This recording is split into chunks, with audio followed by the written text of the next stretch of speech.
Disneyland Adventures is a remaster of the 2011 Xbox 360 game Kinect Disneyland Adventures. The original was a testament to the technology of the Kinect in its early days, whereas this re-release serves as somewhat of an apology for the Kinect's very existence. The remaster looks to bury the past by adding controller support, some tweaked visuals, as well as 4K resolution for the Xbox One X and HD support for both the X and the One S. Unfortunately, the end result is a sloppy game that suffers from frame rate drops, rendering issues, and vapid gameplay. Despite being a love letter to Walt Disney's original Magic Kingdom, Disneyland Adventure fails to capture much of the magic that the park has been producing daily for over 60 years. I won't lie, I want to love everything about Disneyland Adventures. The very idea of crafting a perfect recreation of Disneyland into a video game for park fans to fumble through and gawk over all the little details sounds incredible. And in a sense, this game is just that. The park has been faithfully rebuilt circa 2011, and as someone who spent a week at Disneyland just this past summer, I can confidently confirm that this game looks strikingly similar to the real deal. Everything from the window displays on Main Street USA to the neon sign on the Star Trader in Tomorrowland does an excellent job of bringing you back to that feeling of actually being in the park. The music in each land is perhaps the single greatest part of the game. Each land is filled with faithful background music that brought my fanboy senses to the height of utter joyous bliss. Seemingly every square inch of the park looks phenomenal in terms of being faithful to the actual park, but the facade begins to fade when it comes to shops, restaurants, and attractions.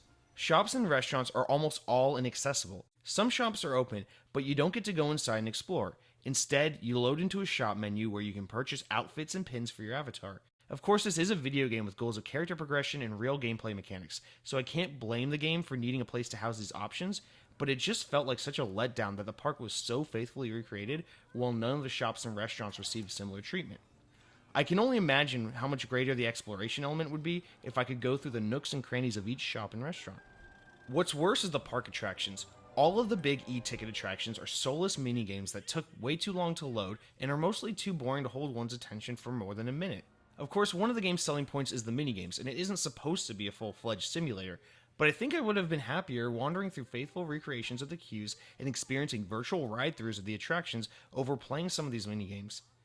The minigames were designed with full body motion controls in mind, so playing them with the traditional gamepad actually feels somewhat reductive. The minigames are rudimentary and simply no fun using a controller. Most of the games involve some form of auto movement while the player swings the character left to right, collecting coins and avoiding obstacles. The attraction's theme may differ from ride to ride, but the minigames are fundamentally the same.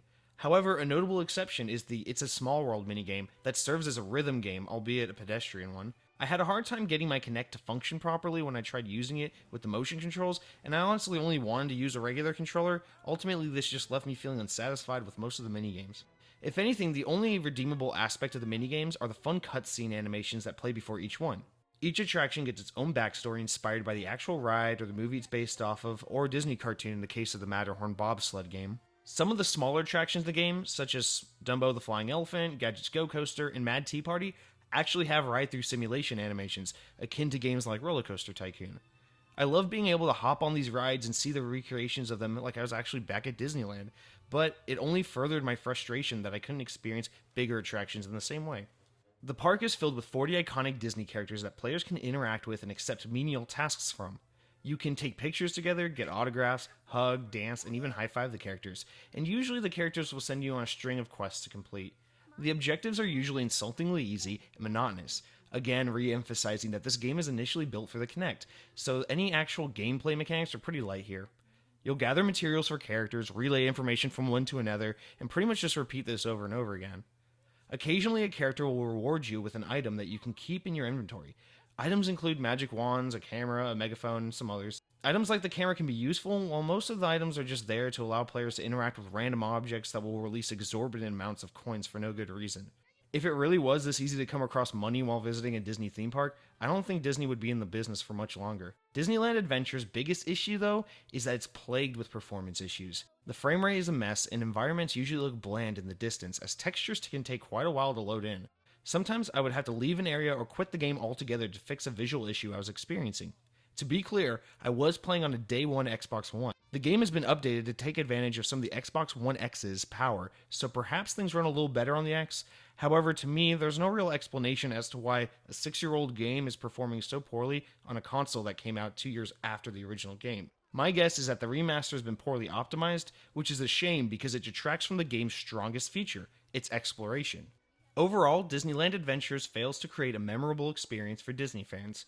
Obviously, the game has been made for a wide audience, but it seems to fall short of being a great experience even for younger players.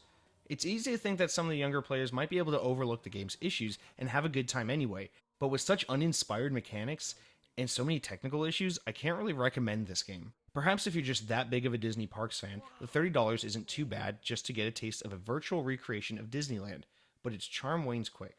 For more on Disneyland Adventures, check out our video showing off the first 20 minutes of gameplay.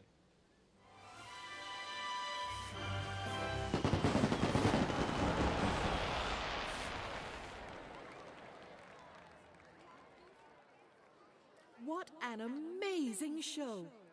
I'm sure we'll see you again soon.